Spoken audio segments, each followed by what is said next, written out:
Film की शुरुआत में हम तीन दोस्तों को मछलियां पकड़ते हुए देखते हैं। तभी उनके जाल में एक सफेद रंग का छोटा सा बेबी ऑक्टोपस फंस जाता है और उनमें से एक आदमी जिसका नाम फैंग था वो उस ऑक्टोपस को अपने पास रख लेता है।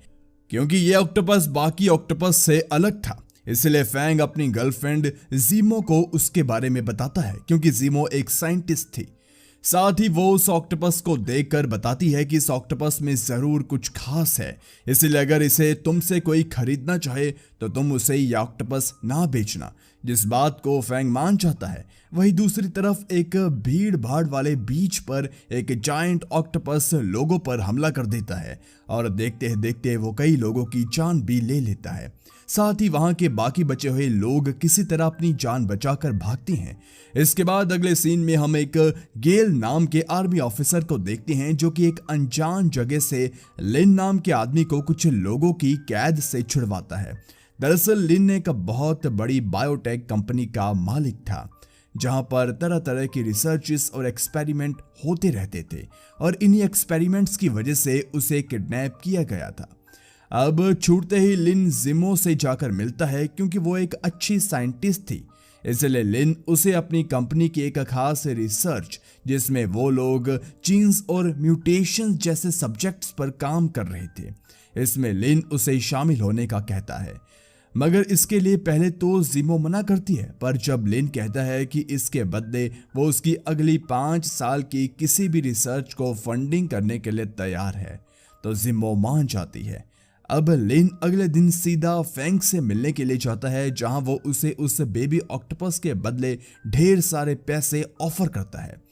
जिस ऑफर को फैंग ठुकरा देता है और बेबी ऑक्टोपस को किसी भी कीमत पर बेचने से मना कर देता है। इसके बाद वहां फैंग से मिलने जिमो आती है, जो कि फैंग से कहती है कि हाल ही में बीच पर जो एक जायंट ऑक्टोपस ने हमला किया था, मुझे लगता है कि उस हमले से तुम्हारे बेबी ऑक्टोपस का कुछ कनेक्शन जरूर होगा, इसलिए तुम्हें उस ऑक्टोपस को पानी में वापस से छोड़ना चाहिए।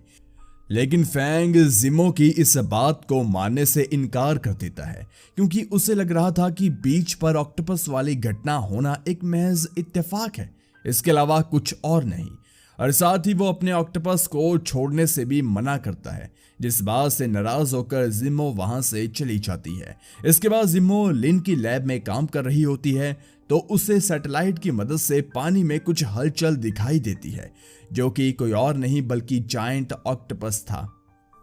और वो काफी तेजी के साथ फैंग के रेस्टोरेंट की तरफ बढ़ रहा था। अब ये देखकर जिमो तुरंत फैंग के पास जाने के लिए निकलती है, लेकिन तब तक जायंट ऑक्टोपस फैंग के रेस्टोरेंट पर हमला कर देता है, जिससे वहां अफरा तफरी मच जाती है और फैंग अपने दोस्तों के साथ उस ऑक्टोपस को रोकने की कोशिश करता है, मगर वो ऑक्टोपस उन पर भारी पड़ रहा था। इस दौरान लिन का एक आदमी वहां आकर चुपके से फैंग की गाड़ी लेकर वहां से चला जाता है, क्योंकि उस गाड़ी में ही वो बेबी ऑक्टोपस मौजूद था। लेकिन खुशकिस्मती से वहां पर तब तक जिमो आ जाती है और फैंग उसकी मदद से अपनी गाड़ी को उस आदमी से वापस लेता है। इसके बाद जिमो फैंग को लेकर अपने घर जाती है, लेकिन उस ऑक्टोपस ने फैंग का रेस्टोरेंट पूरी तरह से तबाह कर दिया था, इसलिए वो उदास था। यहाँ जिमो उसे दिलासा देने की कोशिश करती है, अब क्योंकि फैंग को अपना रेस्टोरेंट फिर से खड़ा करना था, इसीलिए वो अपने बेबी ऑक्टोपस को लिन के हाथों बेच देता है,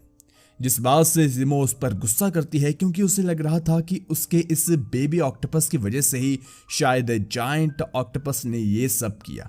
लेकिन यहाँ भी फैंग जिमो की बातों पर ध्यान दिए बिना वहां से चले जाता है। जिसके बाद अगले सीन में हम देखते हैं कि जायंट ऑक्टोपस फैंग के दोनों दोस्तों को फिशिंग करने के दौरान मार डालता है। वहीं दूसरी तरफ जिमो को लैब में पता चलता है कि जायंट ऑक्टोपस और बेबी ऑक्टोपस का डीएनए एकदम सेम है, मतलब उन दोनों में माँ बेटे का रिश्ता है और यही वजह है कि जायंट ऑक्टोपस अपने बच्चे को हासिल करने के लिए ये सब कर रही है। और साथ ही जिमो ये भी समझ जाती है कि जायंट ऑक्टोपस किसी म्यूटेशन एक्सपेरिमेंट का नतीजा है जिस पर वो भी काम कर रही है। इसके बाद हम लिन को देखते हैं, जो कि अपने ग्रैंडफादर से जुड़ी चीजों को देख रहा था, जिसमें एक आधा टूटा हुआ बैज भी मौजूद था। इसके बाद लिन बौखला कर अपनी म्यूटेशन की रिसर्च को पब्लिश कर देता है, क्योंकि उसे वो नहीं मिल पा रहा था जो उसे चाहिए था। अब यहाँ लिन क्या चाहता था ये हमें थोड़ी देर में जानने को मिल जाएगा। इस न्यूज को सुनकर लिन के ऊपर ऑफिसर गेल और उसके आदमी अटैक कर देते हैं। गेल लिन से कहता है कि आखिर उसने इस बारे में उससे क्यों छुपाया। अब गेल के दबाव डालने पर लिन उससे बताता है कि उसके ग्रैंडफादर एक साइंटिस्ट थे जिनसे जर्मनी ने जबरदस्ती यहाँ एक सीक्रेट रिसर्च बेस पर म्यूटेशन का कुछ एक्सपेरिमेंट करने के लिए कहा, और फिर उन्होंने कई सारे पानी के जीव जंतुओं के ऊपर रिसर्च की, मगर सभी के रिजल्ट नेगेटिव आए। मगर जब उन्होंने एक ऑक्टोपस पर अपनी रिसर्च की तो वो सक्सेसफुल रहे, मगर वो ऑक्टोपस वहां से भाग गया और बाद में सेना ने उस रिसर्च बेस को पूरी तरह से बंद करवा दिया। इसलिए लिन उस बेबी ऑक्टोपस को देखते ही समझ गया था कि वो उस जायंट ऑक्टोपस का ही बच्चा है, और वो जायंट ऑक्टोपस कोई और नहीं बल्कि वही ऑक्टोपस है जो कि रिसर्च बेस से भाग गई थी। इसलिए लिन उस बेबी ऑक्टोपस की मदद से उसका एंटीडोट बनाना चाहता था। गेल लिन को उसके ग्रैंडफादर के टूटे हुए बैज का दूसरा हिस्सा दिखाते हुए कहता है कि वो इसी एक्सपेरिमेंट की वजह से उसके साथ था, और अब उसे जीन म्यूटेशन वाला सैंपल किसी भी कीमत पर चाहिए ताकि वो उसे टेररिस्ट को अच्छे दाम पर बेच सके, जिसकी मदद से वो लोग उनके देश को पूरी तरह से खत्म कर सके। इसीलिए अब गेल बेबी ऑक्टोपस को लेकर पानी में जाता है ताकि उसकी मदद से वो लोग जायंट ऑक्टोपस को मारकर सैंपल ले सके। तभी वहां फैंग आकर सबको मारने लगता है, लेकिन गेल के आदमी उसे पानी में फेंक देते हैं, और इससे पहले कि वो पानी में गिरता बेबी ऑक्टोपस पिंजरे के अंदर से उसे बीच में ही पकड़ लेता है। इस वजह से वो एक शार्क का खाना बनने से बाल बाल बच जाता है। तभी वहां जायंट ऑक्टोपस आ जाता है जिस पर गेल के लोग हमला कर देते हैं, और इसी मौके का फायदा उठाकर जिमो फैंग को बचाने के साथ साथ बेबी ऑक्टोपस के पिंजरे को भी खोल देती है, जो देखकर कुछ लोग बेबी ऑक्टोपस पर गोली चलाने लगते हैं, पर बेबी ऑक्टोपस पानी के अंदर चला जाता है, और ये देखकर जायंट ऑक्टोपस इनके शिप को गुस्से में आकर पूरी तरह से तबाह कर देती है, और ये सभी पानी में जान बचाते हुए एक अनजान आइलैंड पर पहुंचते हैं, जहां लिन सभी को लेकर अपने ग्रैंडफादर के मैप की मदद से एक गुफा के अंदर आता है, जो कि वही गुफा थी जिसमें उसके ग्रैंडफादर की सीक्रेट रिसर्च लैब थी। इसलिए अब ये लोग गुफा में आगे बढ़ते हुए उस लैब को ढूंढने लगते हैं। तभी हम देखते हैं कि जायंट ऑक्टोपस वहां भी पहुंच जाता है और सभी पर हमला कर देता है, जिसके बदले में सभी जायंट ऑक्टोपस पर ताबड़तोड़ गोलियों की बारिश करते हैं, जिससे जायंट ऑक्टोपस को तो कुछ नहीं होता, लेकिन जायंट ऑक्टोपस गेल के कई सारे आदमियों को मार डालता है,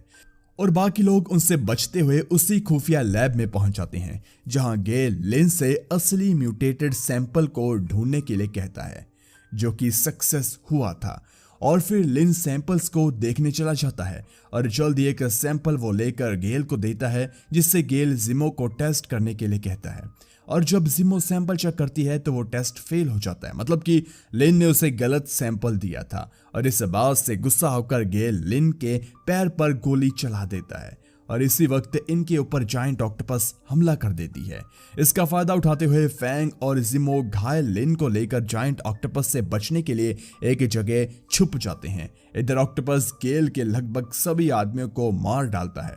और इसी दौरान एक लोहे का टुकड़ा लिन के ऊपर गिर पड़ता है, जिससे लिन समझ जाता है कि ये उसका आखिरी समय है। इसलिए वो असली सैंपल जिमो के हवाले कर देता है, क्योंकि वो नहीं चाहता था कि ये सैंपल किसी गलत हाथों में पड़े, इसलिए उसे इसे गेल से छुपाना था। और लिन के मरते ही वहां गेल आ जाता है, जिससे फैंग रोकने की कोशिश करता है, और यहाँ गेल फैंग पर भारी पड़ रहा था, जिस वजह से फैंग वहां लगे बॉम्ब्स को रिमोट का बटन दबाकर एक्टिवेट कर देता है, जो कि 2 मिनट में फटने वाले थे, और ये बॉम्ब्स पहले गेल ने ही लगवाए थे। अब बॉम्ब्स एक्टिव देखकर गेल बौखलाकर फैंग को बहुत बुरी तरह से मारता है और जिमो को असली सैंपल देने के लिए कहता है, जो कि वो उसे दे देती है, लेकिन तभी ऑक्टोपस आकर गेल को पीछे से मार देता है। अब क्योंकि 2 मिनट पूरे हो चुके थे, इसलिए सभी बॉम्ब्स फटने लगते हैं, जिससे बचते हुए फैंग और जिमो पानी में कूद जाते हैं, और दोनों किसी तरह सही सलामत किनारे पर भी पहुंच चुके थे। इसके बाद मूवी के लास्ट सीन में हमें 7 साल बाद का समय दिखाया जाता है, जहां बेबी ऑक्टोपस एक बच्चे को पानी में डूबने से बचाता है, मतलब कि बेबी ऑक्टोपस अभी भी जिंदा है, और हमें पता चलता है कि यह बच्चा फैंग और जिमो का है, जिन्होंने अब शादी कर ली है और अब वो खुशी खुशी अपनी जिंदगी जी रहे हैं। और इसी हैप्पी एंडिंग के साथ हमारी आज की मूवी यहीं पर खत्म हो जाती है। वीडियो पूरी देखने के लिए आपका बहुत बहुत धन्यवाद। अगर आपको हमारा काम पसंद आया हो तो वीडियो को लाइक कीजिए, ये हमारे लिए मोटिवेशन का काम करता है। और साथ में अपने दोस्तों के साथ इस बेहतरीन मूवी को भी शेयर कीजिए। धन्यवाद, मिलते हैं अगली वीडियो के साथ।